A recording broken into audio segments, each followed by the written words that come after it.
Today on the Eat to Live podcast. Because Americans use drugs for everything. Instead of getting out of the salt, getting rid of salt out of the diet and eating a healthy diet, they take blood pressure medications. Here's the truth. Here's the reality is that your muscles and bones strengthen and weaken together. And if you have osteoporosis, then you have weak muscles. And people fall not just because of weakness of the bone, they fall because the muscles are weak.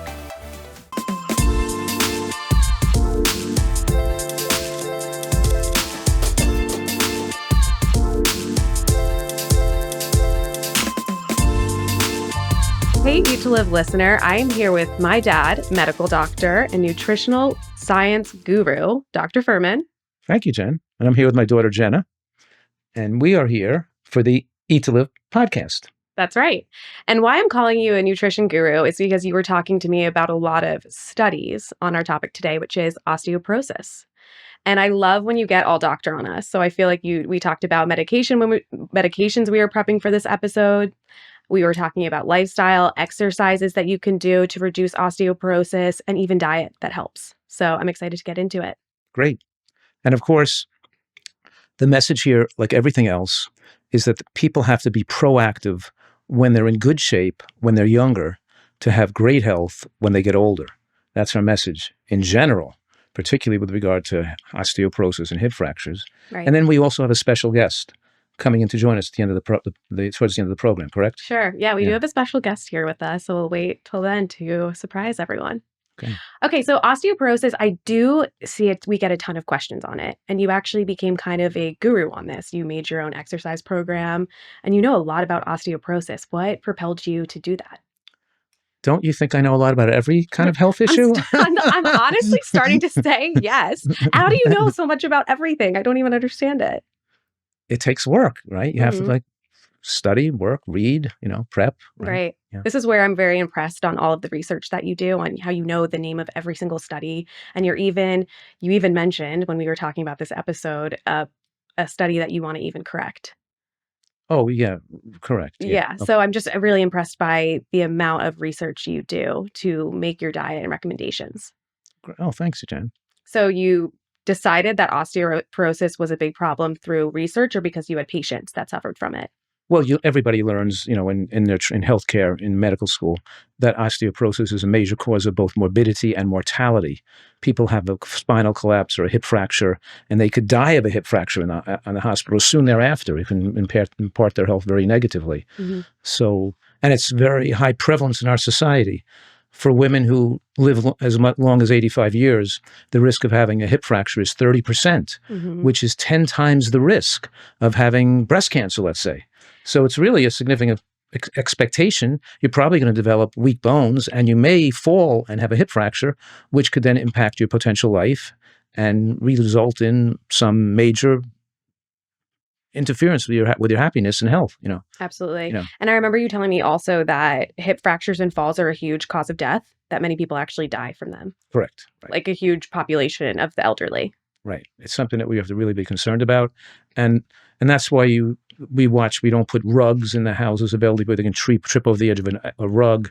You're having a smooth floor, and there's a lot of safety precautions that people take with footwear.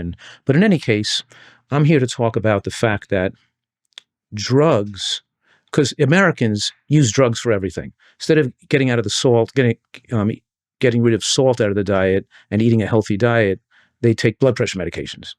Instead of eating they look for doctors to solve all their issues. My doctor friends tell me this. They say, people just want a pill, Jenna. So that's what we have to do. They want a pill. And it doesn't work for osteoporosis because when you take the bisphosphonates, and the major one that is very common is called Fosamax, which you've heard of that one. It has an effect to moderately strengthen the cortical bone, which is the exterior coating of the bone, but not the trabecular bone, which is the center of the bone. So in doing so, shifting growth to the edge of the bone, it can reduce hip fracture rates by a small amount, but it may be increasing risk of mid-femur fracture, or the center part of the bone, which has less cortical bone on both sides, and it can cause osteonecrosis of the jaw, which can be a death of the jawbone. And there's other risks, including risks to the heart, like atrial fibrillation, and it can cause irritation to the esophagus, like esophageal, more like gastritis and esophagitis. So then people are taking the bisphosphonates, and they can cause problems with their heart, like atrial fibrillation. And when you stop the drug, the atrial fibrillation is not going to go away because these drugs last in your system for so long. So it could permanently damage your heart. And atrial fibrillation, that's an irregular heartbeat, The right? irregular heartbeat that people need now heart treatments for. Okay. And they may have to be on blood thinners the rest of their life, which then further the risk of having a hemorrhagic stroke or a bleed, or which the blood thinners can further irritate the digestive tract. And then, if you're taking these drugs that irritate the digestive tract, maybe the doctor puts you on Nexium, Prilosec, these drugs, Propulsid, whose are our proton pump inhibitors, which suppress acid production, so people don't feel reflux. And those drugs have a black box warning for increasing risk of heart attacks.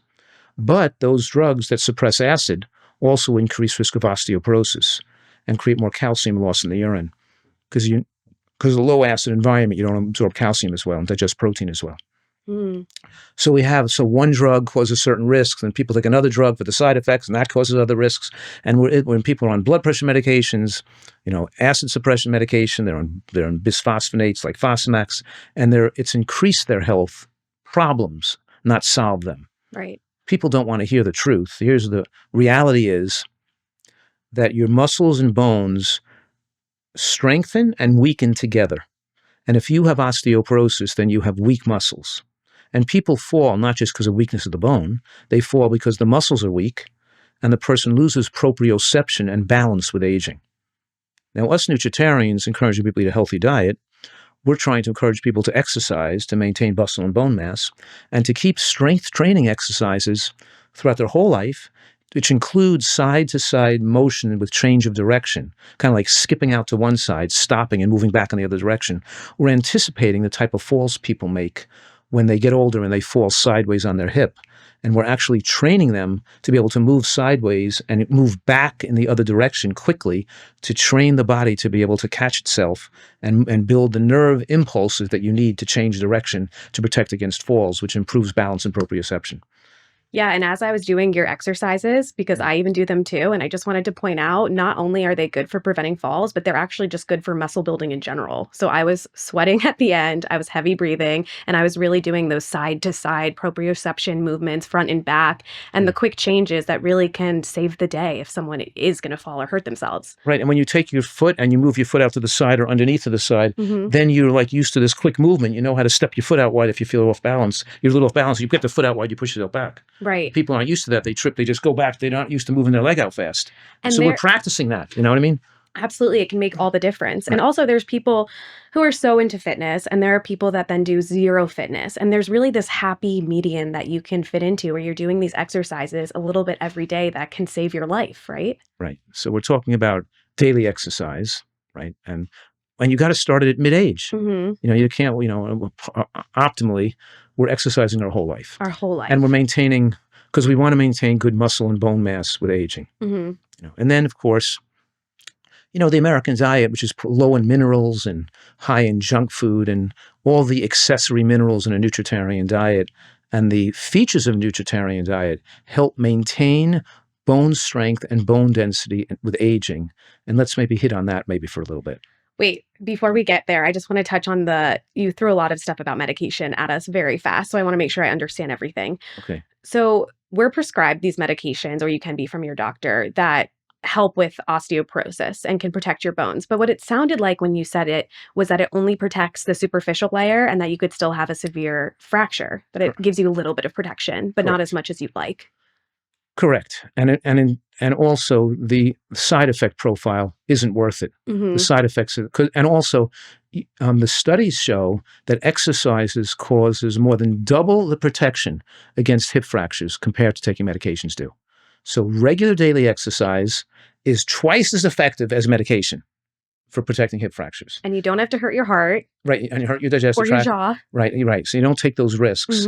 And of course, you add eating right to that and all. And the other cause of osteoporosis is medications of hip fractures, or blood pressure medications that can cause people to become lightheaded, and sleep medications, anti-anxiety medications, and other medications that can cause people to become lightheaded or woozy, or so. In other words, drugs are a major cause of hip fracture, besides the fact that benzos and sleep medications and blood pressure medications and even diabetic medications, all those other drugs also increase risk of hip fracture.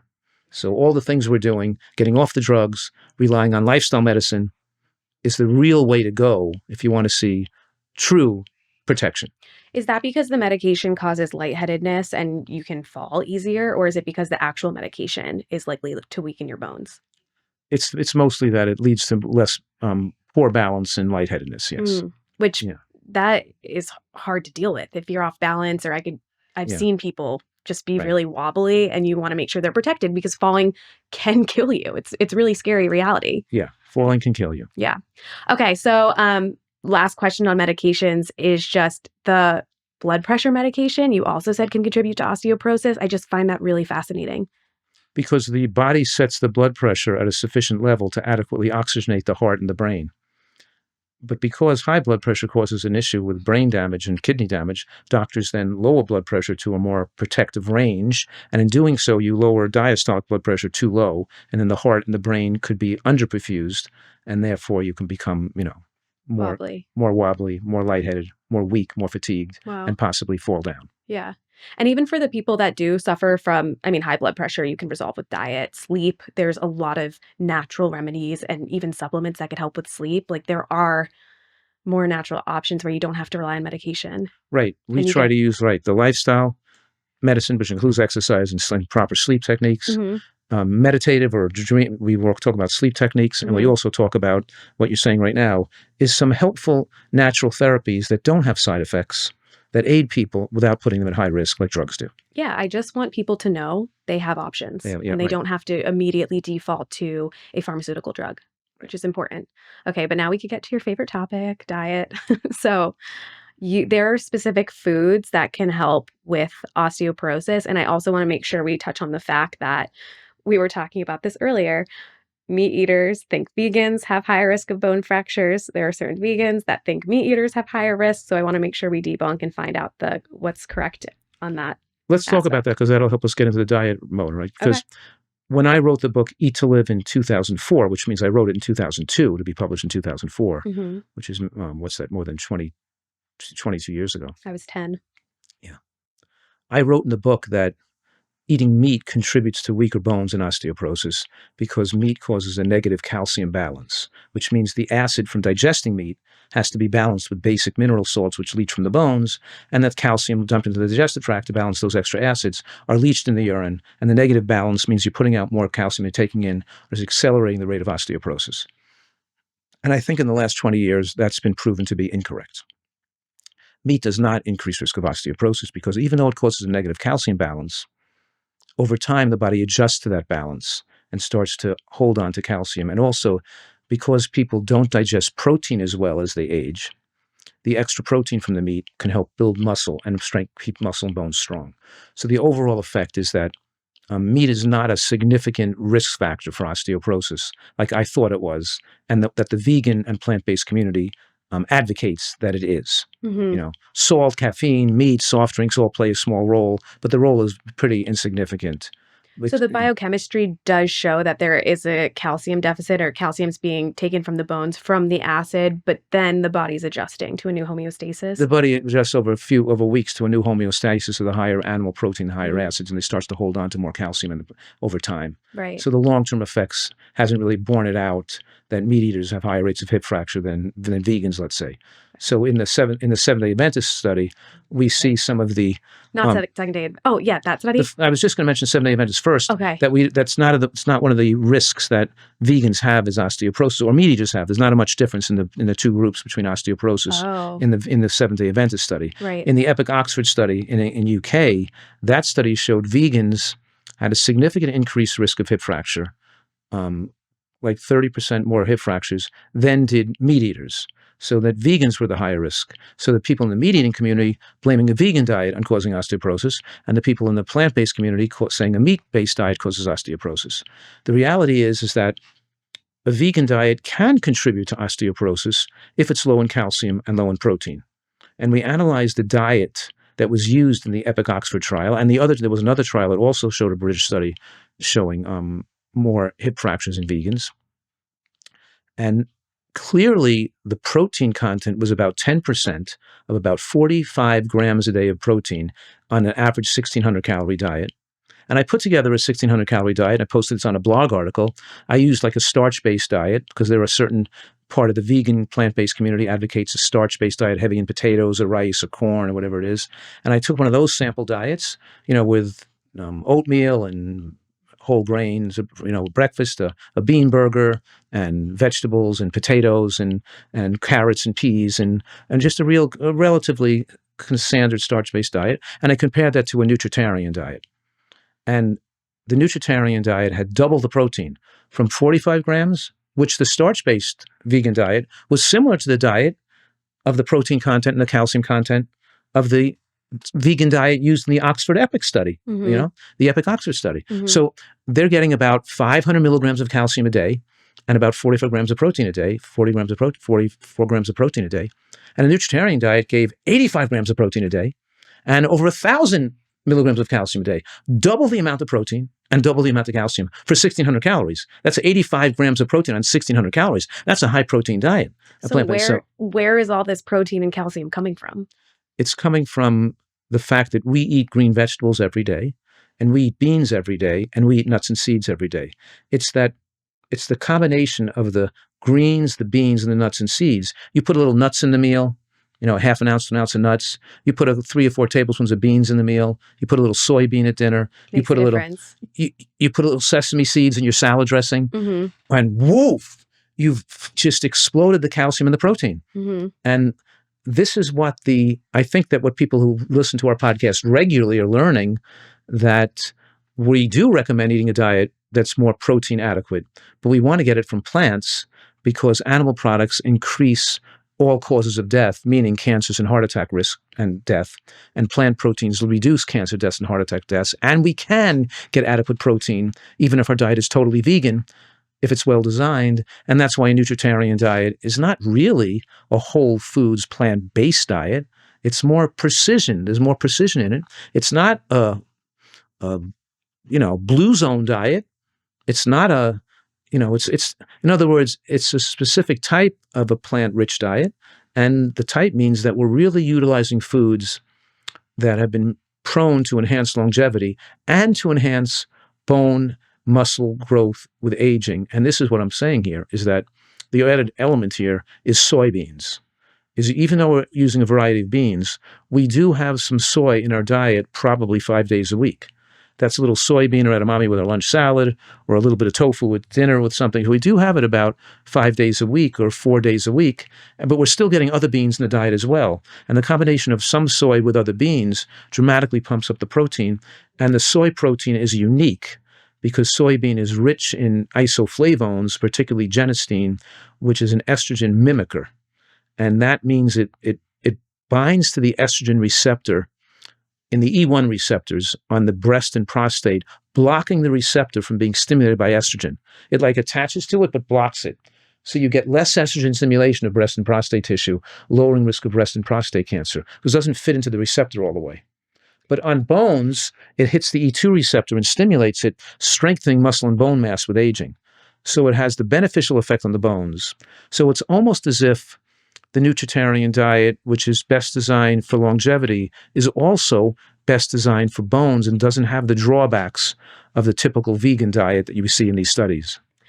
The estrogen, is that initially why soy had a bad reputation for breast cancer and prostate health? Is it because they weren't fully understanding the biochemistry of what was happening to the estrogen? Yes, there's millions or maybe dollars spent to as an anti-vegan eating or anti-plant-based eating, because the dairy and meat and sugar industries, the food industry is tremendously powerful, and there's a lot of money to spend to try to lay blame on soy or to try to direct people away from wanting to eat plant-based. Mm-hmm. So there's a tremendous amount of money. So they try to make soy out to be a villain.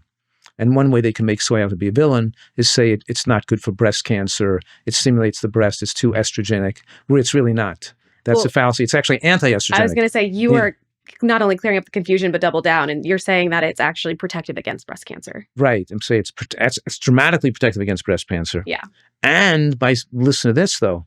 The soy isoflavones are antagonists to the aryl hydrocarbon receptor in cancer cells. Cancer cells over-replicate aryl hydrocarbon receptors, and then which are stimulated by certain foods, particularly the tryptophan and methionine in meat, which makes cancers more invasive and spread.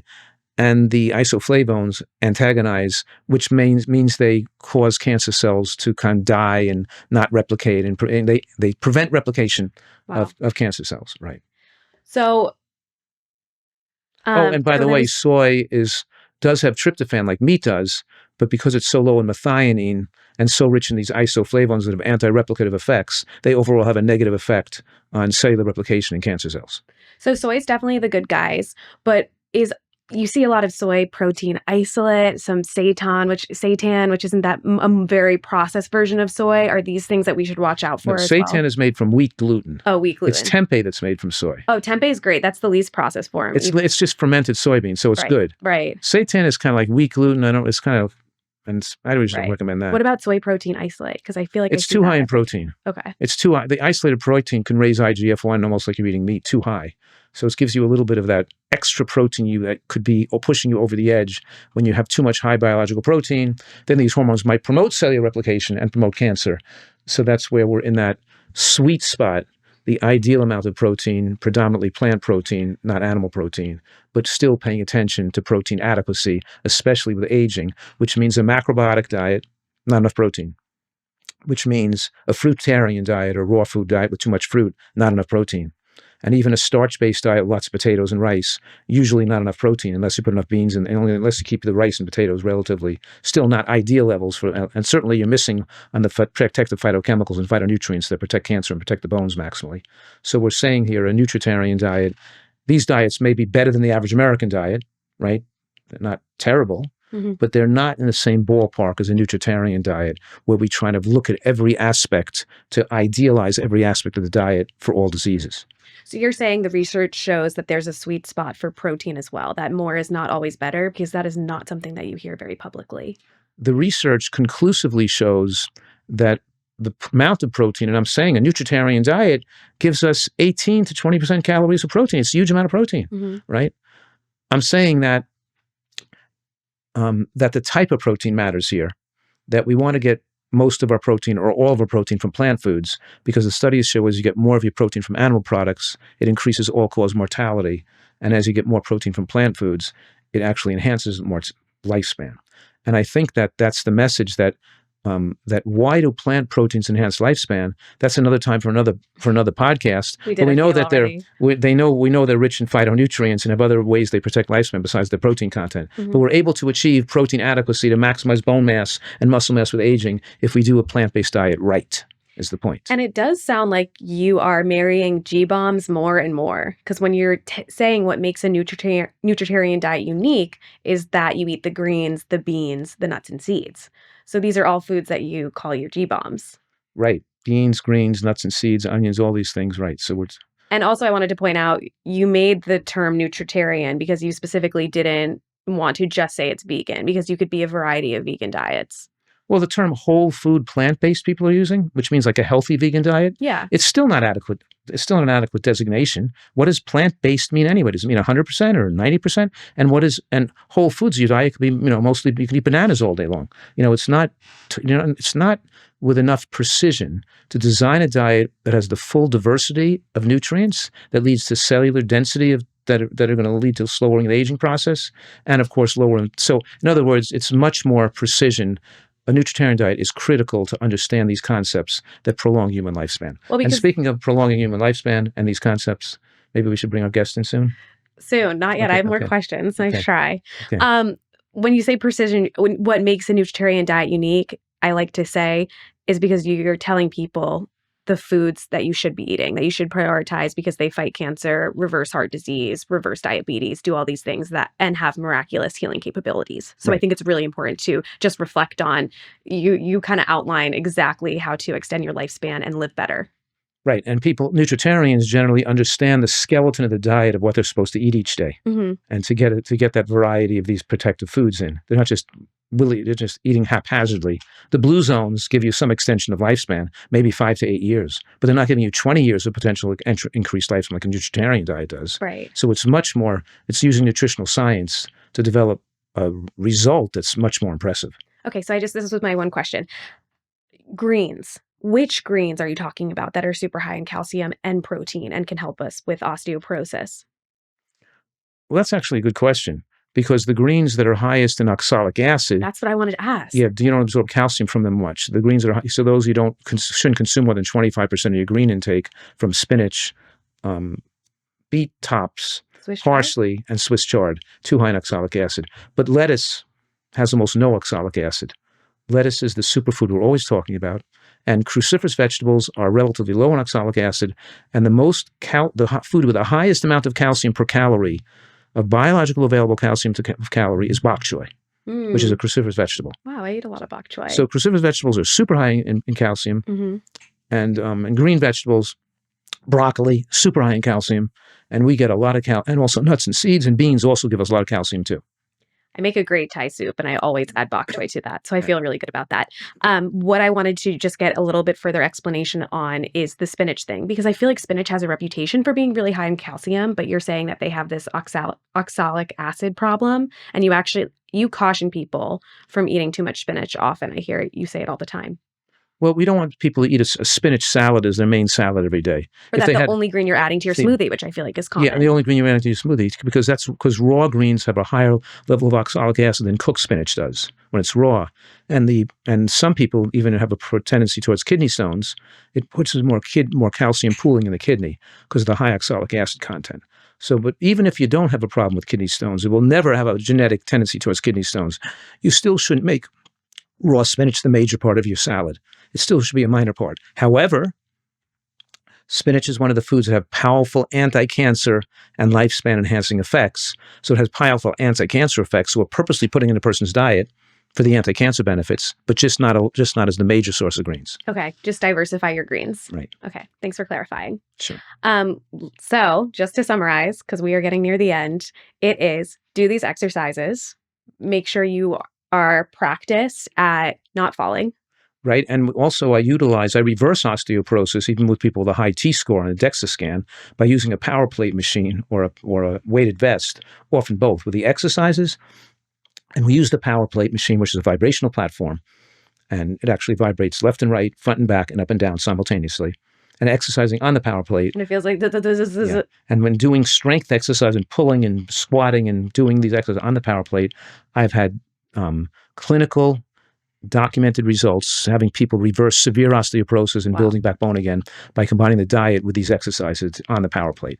And they have these places you can go, like OsteoStrong and biodensity places, where they actually have power plate and computerized exercises people do. But we show them how they can do it in their own house. They can do these strength building exercises that can reverse bone loss and build back strong bones. I actually have a friend who works at a power plate studio where they do a fitness class using the power plate. Oh, really? Wow. But I used the power plate last week, I swear, for the first time. And because I think it doesn't apply to me, but now I'm realizing do preventative stuff. You do a couple squats for 30 seconds. That's it? You don't have to work out very long on it? No, I usually put it on for 2 minutes, and I'll do the toe touches to the side, then I'll step on and off the machine and hop on and do that for a minute and a half, and I'll do another exercise for 2 minutes, and then I'll grab onto the straps and I'll do squats, pulling on the straps as hard as I can. I'll stay on the power plate for, 10 or 15 minutes exercising on it. Okay. But then I'll only do that like once a week. Oh, that's it? Yeah, just once a week, because it's so hard on your legs that after that 10 or 15 minutes, I need to recover. Then I don't want to, actually the next day I'm not going to go for a bike ride or go skiing. I'm not going to do it right before I go skiing.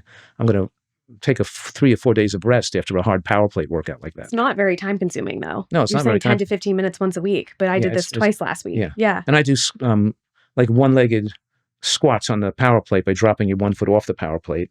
And then I do the slow squat with a straight back, going up and down when the machine's vibrating all the way down. That's the one I did. Your rear touches your heel and keeping all the way back up again. That's hard to do, like a few Mom of those. taught me how, and I had so much fun doing it because it was not anything like I experienced before. And it made me feel good, like I was doing something to help my bones. Yeah, it builds your bones. Yeah, which is cool. Okay, so the exercises, you have the diet that helps with building strong bones, and then you can't forget building the muscles with the exercises. And lastly? And soy. And lastly, the supplements that we want people to have an adequate vitamin D level.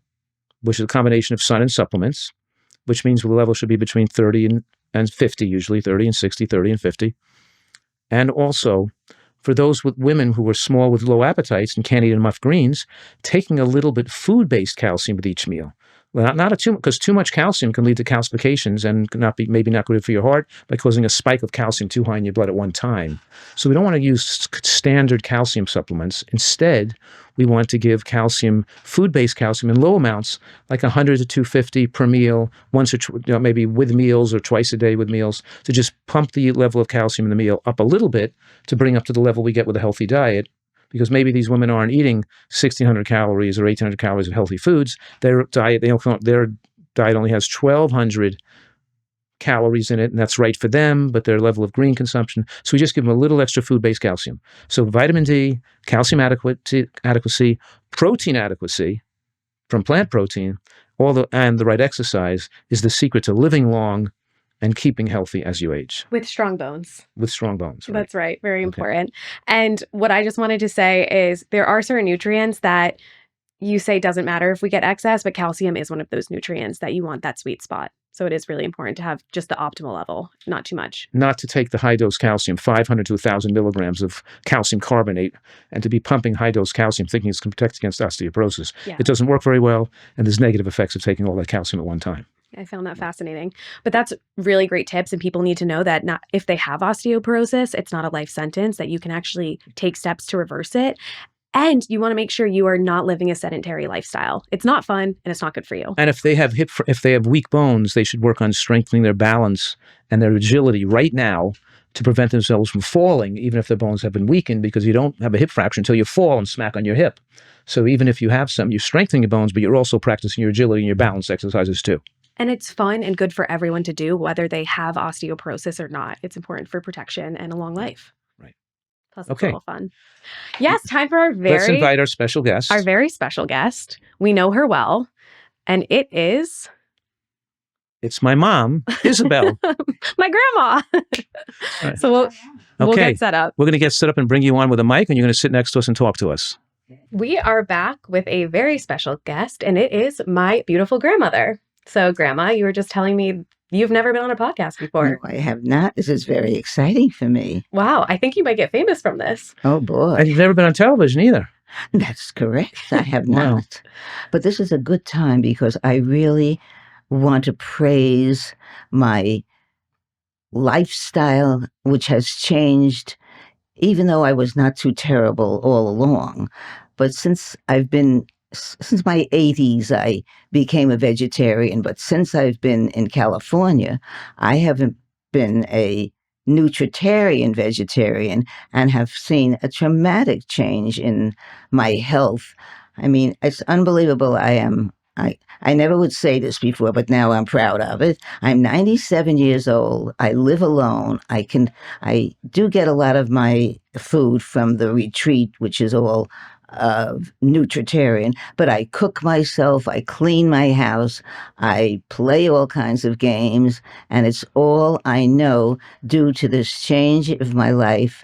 I was pretty good starting with my 80s, but when I came here, I really ate not only a vegetarian diet, but the nutritarian diet, which I have unbelievably have improved tremendously. So you're 97. Yes. But you were eating pretty healthy in your 60s and 70s, correct. Not as bad as most people ate. That's exactly. But as you got to be 70, you probably revved it up a little bit. At 80, you revved it up a little more. Yes. You're telling it exactly how it was. Yeah. Why'd you start eating healthy? I know, obviously, Grandpa, your dad, got you into it. Did he get you into it? My husband he wasn't scientific like your dad and my son is, but he was into healthful eating. But it wasn't that. It was honestly when Joel mentioned to me that it's not how old you are. It's when you get older, you want to be able to enjoy your life, do things, not just be aged, sitting there doing nothing. Yeah. And that's what I attributed. I play games. You drive a car. You drive around and you go shopping. I drive my car. I cook. I clean. You don't race the car. I think you race the car in the neighborhood sometimes, I think. No, I do think when people meet you, they are very surprised about not only your physical capability, your mental capabilities, you're smart, you play games, you win every game, which is kind of annoying, and it's just how you haven't had to slow down at all and can still drive at 97. I don't think I know another 97-year-old that drives, and all you listen to all the laws. You're a good driver, which is great. So yes, thank you, Pete. That up, I am. And if there are other 97-year-olds, I want to know if they drive, because really I don't know one, which it's just, I think now you said you can speak to your age because it is rare and you want to show people that they don't have to age poorly. That's really correct. And it's just been fun. And even I really get a thrill out of when I go to the retreat and I see these people and I tell them, you keep up your good work. It's worth it for you. You'll be here for your family and you'll be able to do things. Of course, I can't run around with you guys, which I would love to do. That I've lost. But I no longer run. Just the run. Yeah, right. I can't play paddleball anymore. Yeah. But I do, all the things I can enjoy. As much as I can do, I do. And I'm happy to be able to do these things at my age. And I actually, was going to say what's interesting from the medical standpoint is that when you moved here about 5 years ago to California, you revved up your health a little more. Yes. You were 90, 91 then when you moved here. Now you're 97. And when you first got here, you were more fragile than you are now as medically correct. Because your blood pressure was uncontrollable. You need medication to control it. And your creatinine, which is a marker of renal insufficiency, was elevated to about 1.8. It was a higher, so it showed some degree of renal insufficiency around the age of 90. And then in the last 5 years, I've been pretty much, I shouldn't say shocked, but pleased in a good way to see your kidney function has come perfectly back to normal. It gradually, every year you were here, it improved a couple of points, and now it's like 0.8, and you're in the normal range with a good kidney. It's crazy, and you're not needing blood pressure medication like you used to. So you actually improved your health between the ages of 91 and 97 or 96. Amazing even to me. Yeah. Would you say you enjoy the food? Has there been a adjustment period where it was hard for you to eat this healthfully? Well, I won't say that I love everything. They're delicious, but it's very palatable, and I do like a lot of everything. Yeah. I don't mind it at all, and it's so worth it. Mm-hmm. That's, the main thing, that it's worth it. It's worth it to be here. It's worth it to be here enjoying your life. I'm very lucky to be here. I know learning how to do nutritarian cooking takes time to learn, but once you master it, you can really make such a variety of delicious foods. Yes. I do love cooking this way. Yeah, it's not that hard if you learn to freeze. Mm-hmm. And Yes. that's the secret. So you like half the food you get at the retreat and the other half you make yourself? Yes. Is that pretty much what? Yes, I get half the retreat, and then I still go to the store and shop and cook the vegetarian, nutritarian way, not 100. You pronounce that term nutritarian perfectly, Oh by my the way. goodness, thank you. Not vegetarian, nutritarian. Yeah, nutritarian. Yeah. So it's great. And also, you have a very important role at the retreat. Do you want to talk about that as games master? Game coordinator? Oh my goodness, yes. Yeah. Well, it's just fun. I just get such a kick out of playing games, and I go to the retreat and I teach them how to play after they have dinner very early, and they are finished by 6 o'clock with nothing to do. And I've taught them how to play many card games and fun games, and they really appreciate it because it takes up time before they have to go to bed. Yeah. Yeah, I cool. do feel like you're the most popular person at the retreat. So that must feel kind of good. Well, I love going because everyone is so nice to me, and I do feel so welcome. Like they really like when I come there. Yeah. My mom says that's the best part of the retreat too. It's just meeting all the wonderful people that come Yes. through. Oh, Such a bunch of nice people. You like them too. Yeah, we develop Yeah, friends and more people to care about. very It's really special people who come there. They're it's nice so to- interesting and and it gives us very appreciative, I want you to know. Right. They all tell me, I always ask if they're improving, if they're going along as better, yeah, they're appreciative of the doing fact what that they they have want to this do. opportunity to place where they could have gone to transform their health. Yes. Yeah, it's true. And And- they and- are very and we, of course, appreciative. Respect and are blessed by having people appreciate the work we do. Cool. Well, thanks All right. Well, thanks for joining us. Yeah, thanks for joining us today. Thank you for inviting me. And in case you missed it, her name's Isabelle and she's a star. Our first time on television.